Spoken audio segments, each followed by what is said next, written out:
When you're alone, it's very straightforward. You work on your own presentation. You do whatever it takes to master it, and then you give the best show that you can give. But when you're in groups, it's a different story because you have to work with different individuals and you have to work together cohesively as a group to be successful together. And that's exactly why in this week's episode of Master Talk, I'm going to teach you the art of presenting in groups so that you can move as a team and succeed as one as well. Hi everyone, I hope you're doing well. Brenden from Master Talk here, your go-to channel to mastering your talk. And today we're covering presentation in groups. So let's get into it. If there's anything you're going to remember from this video, it's this. Solo presentations, it's all on you to deliver. But in group presentations, I argue that it is still equally your responsibility to deliver in the same way. And with that said, let's get into the tips. Number 1, pay attention to your nonverbal cues. Man, I see this all the time and it frustrates me so much. There's 3 speakers in a room. The first speaker is talking and the other 2 speakers are doing this. I wonder what I'm gonna have for lunch today. Do you know what you're telling the audience? You're telling them the following. So let's say I'm sitting in your audience. I'm thinking to myself, well, if Julia and Mike aren't paying attention to what Richard is saying, and they've spent months on end working tirelessly to give this presentation, then it's probably not worth my time to watch the presentation. So I'm just going to go on my phone and see what's happening tonight and what plans I have. But if the other 2 speakers are paying attention to what Richard is saying, by nodding occasionally, by smiling whenever Richard is saying something important, and by being with him at every step of the way, then when I look at this presentation and I feel like dazing off, I'm going to look at the other 2 people and say, oh, well, Julia and Mike are paying attention. So this is probably a presentation worth listening to. I'm going to pay attention. This is very simple, people. Paying attention to your nonverbal cues means the presentation is on even when you're not speaking. It's on until you leave the room, and it starts when you enter the room.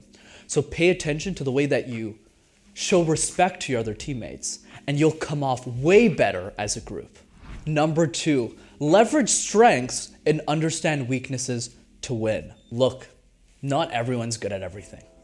Some people are good at golf. Other people are good at baking, and the list goes on. But the real key is to leverage what everyone's good at on a team so that you can drive the best result for the group.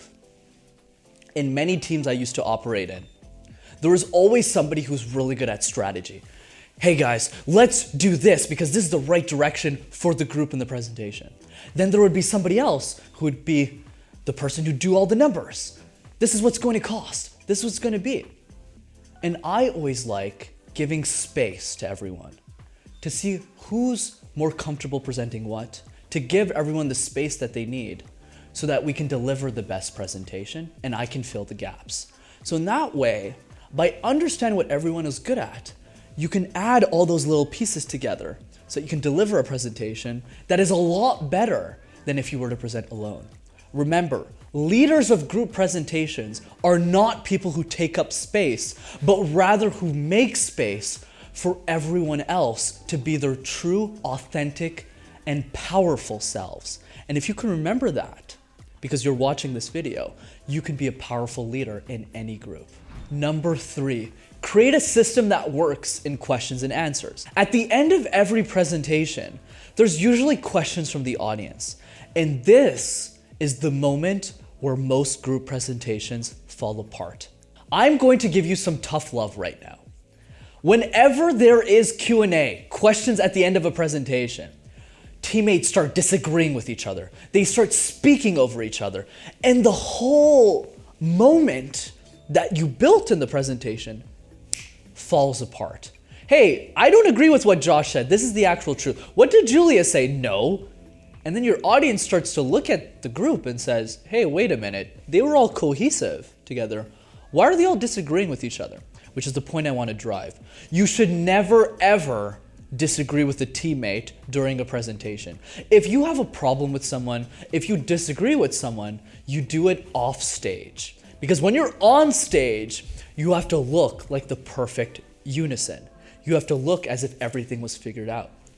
Or if there's a point that you want to bring up, you never, ever bring down any other teammates, or else you lose all the credibility. That's why I'm going to be sharing you an easy way for you to manage questions in a group. I call it the Q&A master. So the Q&A master is very simple. Let's say you're on a team of 4 people and there's one person who's much better at answering questions than everyone else. So what the Q&A master does is he takes or she takes every question and then brings the question to an audience member, or more specifically, a team member or colleague who wants to answer the question. So let's say there's 4 people on the team, Joe, Julia, Richard, and Bob. And Bob's the best person on the team who answers questions. So when Bob gets an answer and says, okay, I like this, Bob, but what about this scenario? What about this question? So what Bob does, he says, thank you for the question. And then he looks at his teammates, and whoever has their hands in front of them means they want to answer the question. And whoever doesn't means they don't know the answer.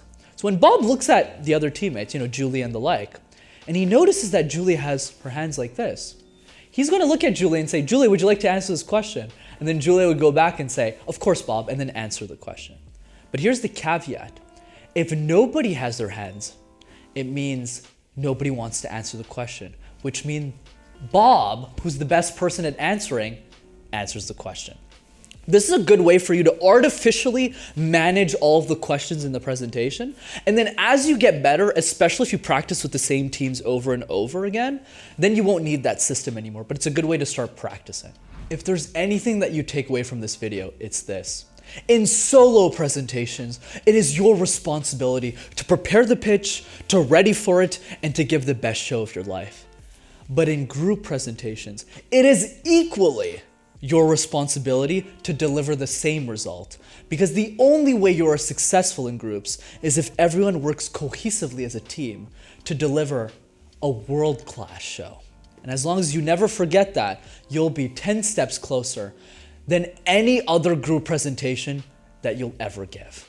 As always, if you enjoyed this week's episode of Master Talk, be sure to smash that like button and subscribe to the YouTube channel as well. And if you know one person, and I'm sure you know one, that needs to get better at group presentations, send them this video so that they'll be one step closer to mastering their talk. See you next time, everyone, and take care.